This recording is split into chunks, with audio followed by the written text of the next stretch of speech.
सबसे पहले तो अच्छी खबर के साथ शुरुआत यहाँ पर करते हैं, जहाँ पर सरकार की मंजूरी यहाँ पर गेहूं के प्रोडक्ट्स के एक्सपोर्ट को मिलने लगी है। कैसे देखते हैं आप, इससे कितना असर पड़ेगा? क्या हम नए फाइनेंशियल ईयर में ये नंबर्स यहाँ पर बेहतर होता हुआ देखेंगे? जो क्वांटम है, कैसे आप उसको स्प्रेड आउट होता हुआ देखते हैं? जो व्हीट प्रोडक्ट एक्सपोर्ट होने वाला था इंडिया से, वो आटे का होने वाला था मेनली। जी। और उस चीज को जो है कई सालों से लोगों ने बहुत मेहनत करी, और 3 साल पहले उसको बैन कर दिया गया। ये एक जो है जैसे made in India, make in India, Indian products, जो आटा है वो केवल इंडिया का ही लोग पसंद करते हैं। इस चीज को बैन करना ही एक बहुत बड़ा नेगेटिव स्टेप था इंडस्ट्री के लिए, ट्रेड के लिए, और मतलब जो मेड इन इंडिया लेबल है उसके लिए। अब थैंक गॉड खुल गया है with some restrictions, quantitative restrictions. तो मुझे उम्मीद है कि अगर सरकार आश्वासन दे कि ये कंटिन्यू रहेगी पॉलिसी, तो डेफिनेटली जो है ये थोड़ा सा मोमेंटम पकड़ेगा, क्योंकि कोई भी चीज को एक्सपोर्ट करने के लिए बहुत मेहनत लगती है। खास तौर पर कंज्यूमर फॉर्मेट में अगर आप एक्सपोर्ट कर रहे हो तो उसके जो है सप्लाई लाइंस, चैनल्स सब डेवलप करने पड़ते हैं, ब्रांड पे इन्वेस्ट करना पड़ता है। तो ये जो है लॉन्ग ओवरड्यू था, एंड सरकार ने फाइनली कर दिया है। Definitely it's a big welcome step. जी हाँ।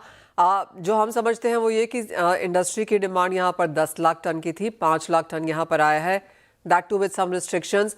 तो कितने समय में, कौन सी कंट्रीज में, किस तरह की मार्केट आप बनता हुआ देखेंगे? जो इंडियन आटा है वो most parts of the world including USA, gulf, middle east, south Asia, जहां पर भी इंडियन पॉपुलेशन, ओरिजिन की इंडियन पॉपुलेशन है, इंडियन रेस्टोरेंट्स हैं, वहां पर इंडियन आटे को प्रेफरेंस दिया जाता है। क्योंकि जिस वैरायटी से इंडियन आटा बनता है वो variety of wheat specifically flat bread और चपाती के लिए बेस्ट है।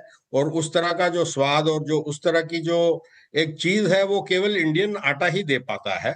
तो मुझे लगता है कि ये जो 5 लाख टन है, एक आश्वासन है कि अब खुल गया है। अगर ये खत्म हो जाता है क्वांटम, तो सरकार और 5 लाख टन एलोकेट कर देगा। क्योंकि अगर आप देखेंगे कुल मात्रा में 117 मिलियन टन गेहूं में 500,000 टन कोई मायने नहीं रखता है। सरकार उसको अगर और 5 लाख टन दे देती है, अगर ये खत्म हो जाता है जो एलोकेशन है, तो उससे कोई किसी को फर्क पड़ने वाला नहीं है, डोमेस्टिक यूजर को। और ये एक जो इंडस्ट्री ने इतनी एफर्ट डाली थी इतने सालों की, और जो एक्सपोर्टर्स, इवन मर्चेंट एक्सपोर्टर्स ने एफर्ट डाला था, उन सबको जो है वो एक कंटिन्यूअस फ्लो मिलता रहेगा। 107 मिलियन टन जैसे आपने कहा, उसमें से आधे मिलियन टन अगर एक भी हो जाता है तो कोई बहुत बड़ी वैल्यू वहां पर नहीं है। किस तरह का, क्या रीजंस आप देखेंगे? क्योंकि जब भी हमने पहले बात की आज जी, तो आपने यही कहा कि एक बार सरकार को ये भरोसा हो जाए कि पर्याप्त स्टॉक है, उसके बाद ही इसे रिव्यू किया जाएगा, अलाउ किया जाएगा। तो ये मान के चलें कि अब इनफ बम्पर क्रॉप भी देखने को मिली है, पर्याप्त स्टॉक भी यहाँ पर है, आगे भी कोई चिंता नहीं है, at least in the near term. देखिए, चिंता तो जो है 1 जून को भी नहीं थी, लेकिन सरकार चिंतित थी कि क्या पता जो है बाजार हाथ से निकल जाएगा। और क्योंकि रिकॉर्ड क्रॉप के बाद चिंता का जो है कोई विषय रहता नहीं है। सरकार के पास बफर भी है। इस साल जो कैरी ओवर होएगा सरकार का भी, इवन प्राइवेट हैंड्स में, वो amongst the highest carry over होएगा। और नेक्स्ट ईयर का प्रिक्योरमेंट भी होगा। तो वी आर वेल प्लेस्ड। ऐसे कोई, मुझे नहीं लगता कोई भी जो है चिंता का विषय है। बहुत आउटसाइड चांस अगर कुछ हुआ तो अलग बात है, लेकिन आज की तारीख में प्रोबेबिलिटी तो नील लग रही है। तो 500,000 टन 6 महीने के लिए यहाँ पर अलाउ किया गया है, और आपको लगता है इसका रिव्यू 6 महीने के बाद ही होगा, उससे पहले हो सकता है? मुझे लगता है अगर ये आधा मिलियन टन खत्म हो जाता है, एलोकेट हो जाता है और एक्सपोर्ट हो जाता है, तो सरकार उससे पहले भी खोल देगी, उसको जो है रुकावट नहीं आने देगी, मुझे ये उम्मीद है। काफ़ी रिपोर्ट्स के हिसाब से ये मानना है कि ये वाला साल एल नीनो का रह सकता है। चिंताएं हैं कि बिलो सब नॉर्मल यहाँ पर मॉनसून होगा। क्या वो एक चीज़ है जो सरकार के मद्देनजर आएगी? देखिए, ये चिंताएं हर साल कोई ना कोई जो है मंडराती रहती हैं वेदर को लेके। लेकिन मुझे नहीं लगता कि जो अपने जिस स्तर पे आज की तारीख में है 110 मिलियन टन प्लस का जो प्रोडक्शन है, उसके आसपास ही अपना प्रोडक्शन होने की उम्मीद है। और मुझे नहीं लगता कि जो है कोई तरह की कमी देश में अगले आने वाले साल में भी रहेगी। सरकार के पास भी भंडार में काफी है। इस साल दाम भी अच्छे दे रही है एमएसपी के रूप में, और प्रिक्योरमेंट भी काफी अच्छा होगा। प्राइवेट प्रिक्योरमेंट शायद इतना ना पार्टिसिपेशन रहे जैसे पिछले सालों में था, क्योंकि सरकार स्टॉक लिमिट्स वगैरह ले आती है। तो सरकार के हिस्से में इस साल more than 30 million ton definitely आएगा। अजय जी, किस तरह के प्राइसेस हमने यहाँ पर बनते हुए देखे हैं, वो एक और चीज़ है जो बहुत स्टेबिलिटी की तरफ जाती हुई नजर आई पिछले एक साल में। एब्सोल्युटली फ्लैट रहा है ये साल। मतलब आप समझ लीजिए 2800-2900 के बीच में, रादर 2775 2850 के बीच में बाजार लगभग जो है मेजर पार्ट इसी भाव के बीच में घूमता रहा है। और सफिशिएंट सप्लाई के कारण एंड कुछ सरकार की नीतियों के कारण दोनों चीजों को आप क्रेडिट दे सकते हैं, और बाजार फ्लैटिश रहा है। और अभी मुझे नहीं लगता कोई करवट भाव में किसी तरह की अपवर्ड या डाउनवर्ड मूवमेंट जल्दी से आने वाली है। अजय जी, आने वाला साल किस तरह से देखेंगे, एक तो ये, और दूसरा बजट से क्या एक्सपेक्टेशंस हैं अब इस सेक्टर को? देखिए, इस सेक्टर में जो है कैपिटल इन्वेस्टमेंट जो हो रहा था इन द पास्ट, वो इन टर्म्स ऑफ स्टोरेज हो रहा था साइलोज के रूप में। जो अपनी स्टोरेज प्रैक्टिसेस है वो काफी प्रिमिटिव और मिडिवियल है। आज भी अपने इतना 100 मिलियन टन गेहूं जो है बोरियों में भरा जाता है।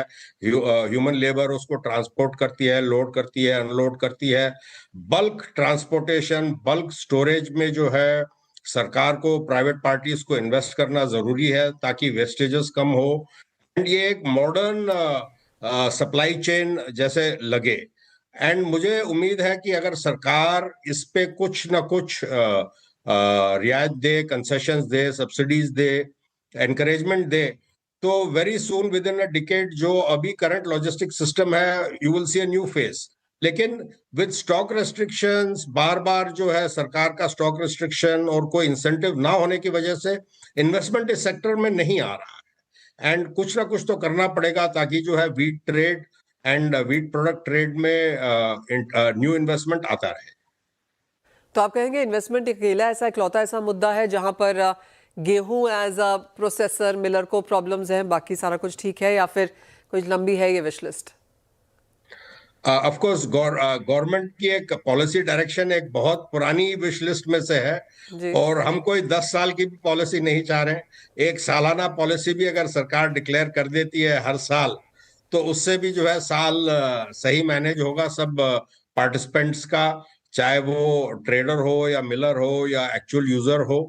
पर जो बीच बीच में पॉलिसी में बदलाव किया जाता है throughout the tenure of the year, तो नॉर्मली जो ईयर है वो अप्रैल में बिगिन होता है, बाय मार्च खत्म हो जाता है, एंड बाय जून सरकार के पास सब डेटा रहता है कि कितना पैदा हुआ, क्या कंजम्पशन है, क्या सिनेरियो है।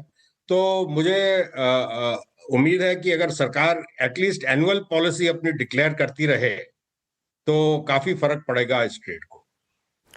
ऑलराइट, तो कम से कम एनुअल पॉलिसी यहाँ पर हो, पॉलिसी की डायरेक्शन यहाँ पर सही हो, और दूसरी बात यहाँ पर कैपिटल इन्वेस्टमेंट की है। अगर वहाँ पर भी नीतियाँ पहले से समझ में आ जाती हैं तो चाहे वो स्टोरेज है, लॉजिस्टिक्स है, काफ़ी कुछ यहाँ पर क्लैरिटी देखने को मिल पाएगी। अजय जी, एज ऑलवेज बहुत शुक्रिया साथ जोड़ने के लिए। ऑफकोर्स वो खबर जो है जहाँ पर वीट प्रोडक्ट्स सेल्स की बात है, एक्सपोर्ट्स की बात है, वो क्लैरिटी ऑफकोर्स मार्केट्स में आ गई है, और दूसरा बजट एक्सपेक्टेशंस के लिए भी।